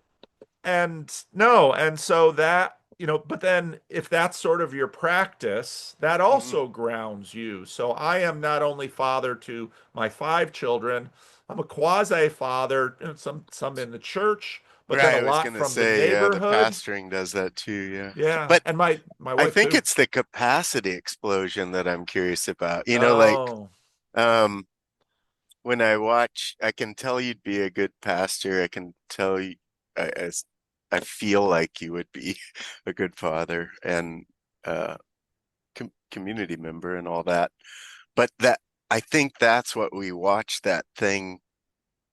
Oh, there was two things that came listening to that. So part of that practice orientation that you attributed to your father about knowing how to move in surplus experiences, um, that I am thinking again, part of me is thinking about immigrant churches. Like yeah, you can tell right away when you walk into St. George or St. Mary's who the families are, yeah, yeah, yeah, yeah, right? yeah, yep. And and so that's another piece of that. Like that practice is such a totally embodied happening Hmm. that squaring them with questions like, why do we think the Theotokos is important? Like, eh? Eh? Well, and I it's love interesting. her, You like, really put your finger on something there with the families because that's so true of CRC churches. right. Many CRC churches, you go into that church and first you think, well, it's a church, there's music and there's stuff going on, but you're not there too long and you begin to realize, hey, wait a minute. This This this is whole their group of church. this is their church. Yes, exactly. And it is in many It is. ways. Yeah. Yeah, they probably And paid that's for the so building. true of CRC churches Right. traditionally. And Orthodox. Yeah, yeah, Absolutely. yeah, But I did have that question about because I have a dear friend of mine who's a reticent kind of artist who has started to do podcasting, and it's that there's an explosion, like if I look at the faces around you at a Friday estuary or whatever, yeah, or these conferences or anything like yeah, that, like that feels like a different kind of breaking from the yard that's holding you. yeah. It is, and it's hard. I like it, but Hmm. it is difficult. And that's, I mean, when this thing first happened, and I mean, my channel was growing fast because of the Jordan Peterson thing, and Jordan Peterson goes away, and I'm just bombarded with emails of people, wanting to talk to me. And then it was like I as kind of a local pastor, it was like I'll talk to everyone. And so I was doing five, Yes, eight, that's ten what I mean. conversations a Scaling week. capacity. Yeah. And within a few months, I learned I can't do this. I Mm, want to keep it open, but I need to dial it down because mm, the way that I relate to these people, it can't really be scaled well. right. And so again, and for that reason, this this could never I could never do this if my church weren't tiny. Right. Okay. Yeah. Because the truth is, if you come on a Sunday morning, even on a Sunday morning, I'm a little busy because I've got to check with people who need me, and then we've got visitors who come. But usually we'll only maybe get one visitor on a Sunday Mm, morning. And so then I can give a little extra special. And now with estuary, right. that's helpful because right away, if they come for estuary, they can begin to, There's already a, yep. there's already begin to have two or three people that they've got Yep. to get to know a little bit so they can sit by them in church or Right. something. So that's actually, in many ways, come to think of it now, Interesting. that's sort of the kernel of the estuary conference. Because one of the things I knew I had to do early on, and I think I did it instinctively. I don't know how consciously I knew it, but I Mm, think, again, because of this practice, I knew I needed to distribute myself over the TLC. So you might not get a chance to talk to Paul, but you can talk to Christian or Luke right. or Sam or Nate or Yeah. Jacob. Here's all of these other people because hierarchies are going to develop. Mm, And if you're like, I'm only going to talk to Paul, it's like, well, if that's the case, you're probably going to have to wait in line a little while. And I'm sorry, it's just because of time and space, and I only have so many right. hours in a day and so many hours to give to the internet because I have all these hours I have to give Right. to in real life people.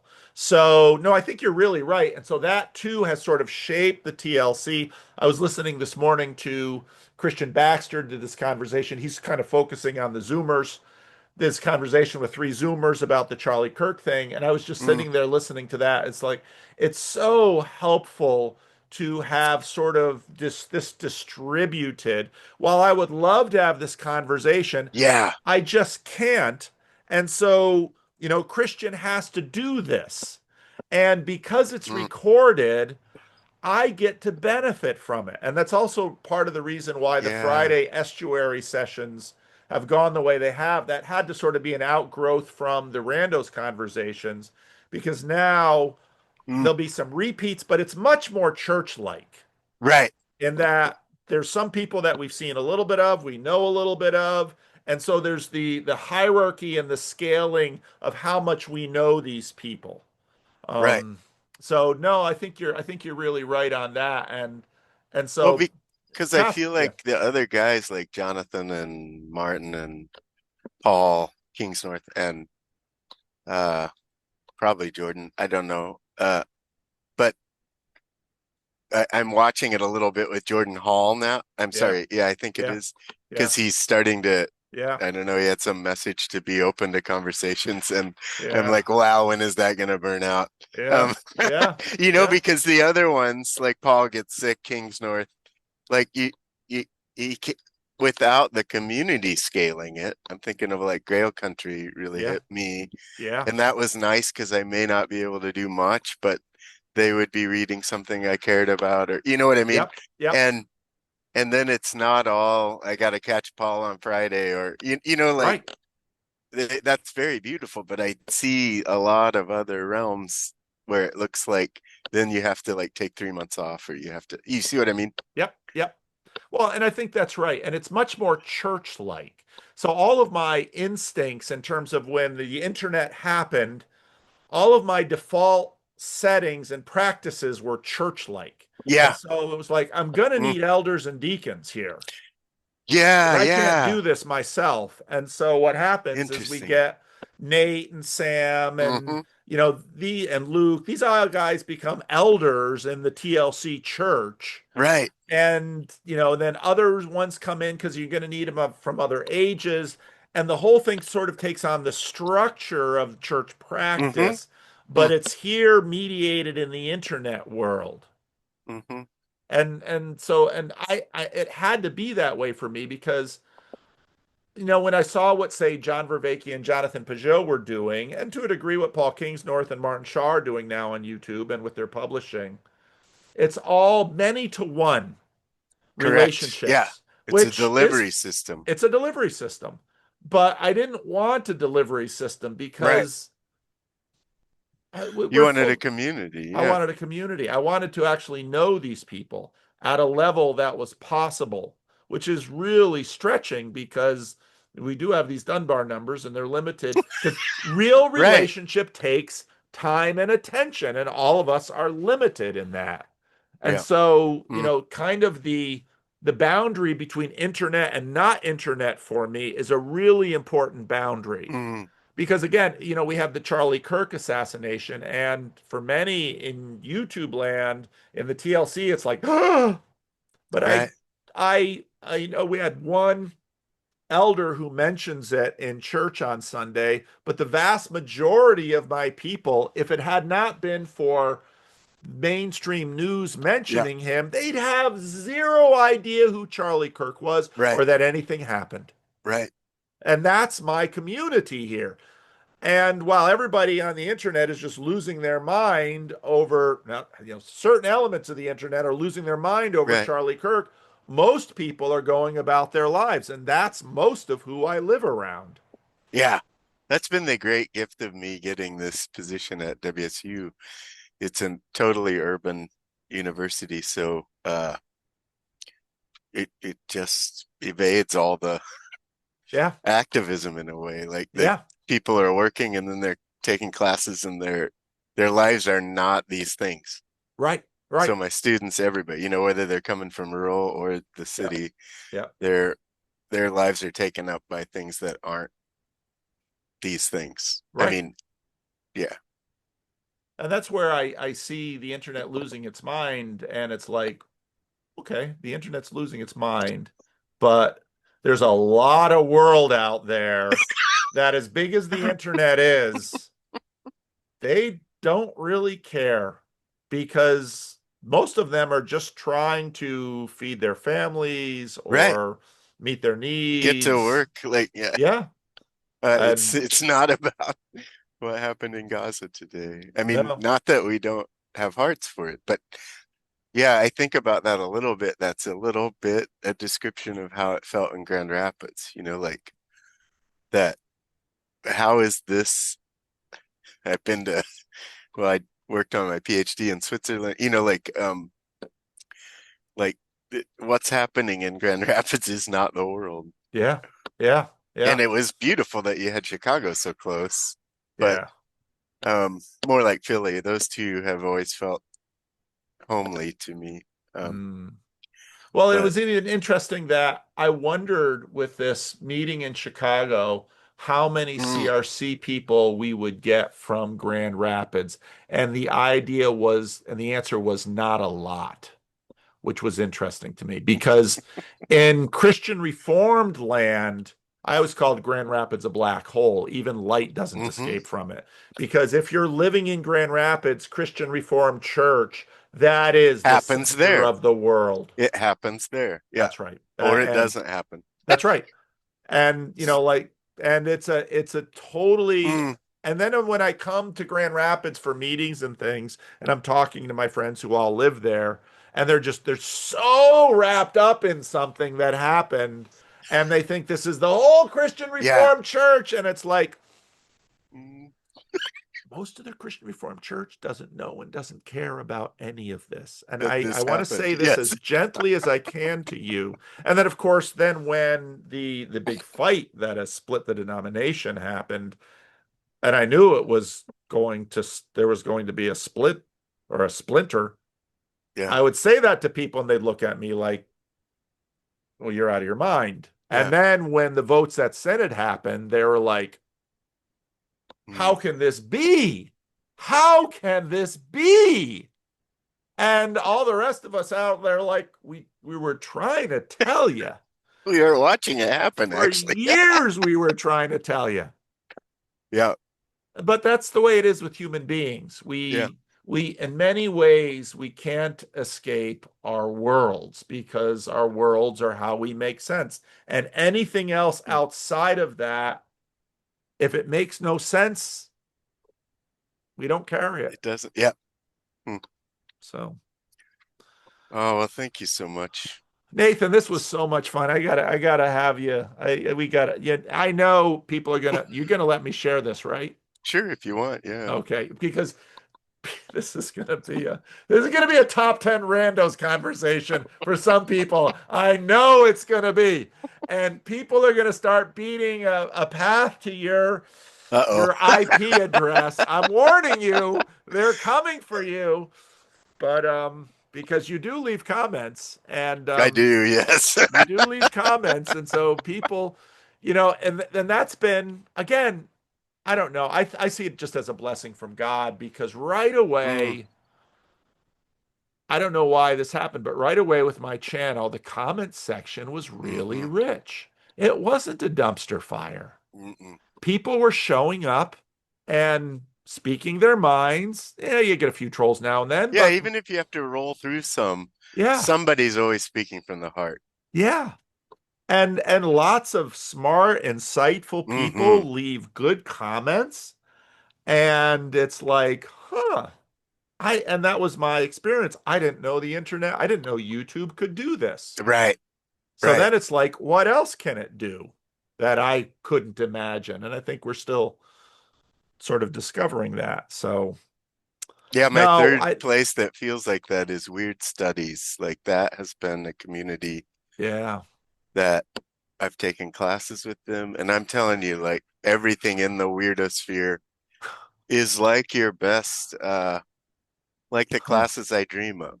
I mean, like the way people interact about these things, whether they're, I don't know what you call it.